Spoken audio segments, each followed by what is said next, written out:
Two straight-6 engines. Same displacement, same job. One runs on gasoline, one runs on diesel. And they burn fuel in fundamentally different ways. Let's compare them all the way down. The gas engine uses a spark plug to light the mixture. The diesel, no spark. It squeezes air until it self-ignites the fuel.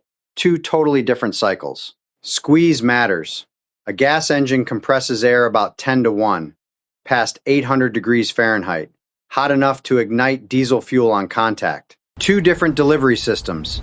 Gas, fuel is premixed with air in the intake port, then a spark lights the whole cylinder at once, and in an instant it enters the chamber. Watch how they actually burn. In the gas engine, one clean flame front rips across the chamber from the spark.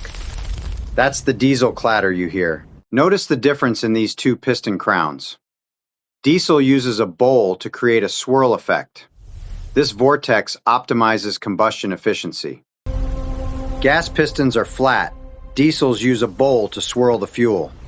Gas uses spark plugs, but diesel uses injectors and glow plugs. Almost every modern diesel is turbocharged. Higher compression needs more air, so a turbo, gas engines are turbocharged, some diesels basically always are. Here's why they feel so different. The diesel makes huge torque down low, perfect for pulling trailers. Horsepower. Same displacement, opposite personalities. One more big difference. The exhaust. Gas engines run a three-way catalyst that handles everything.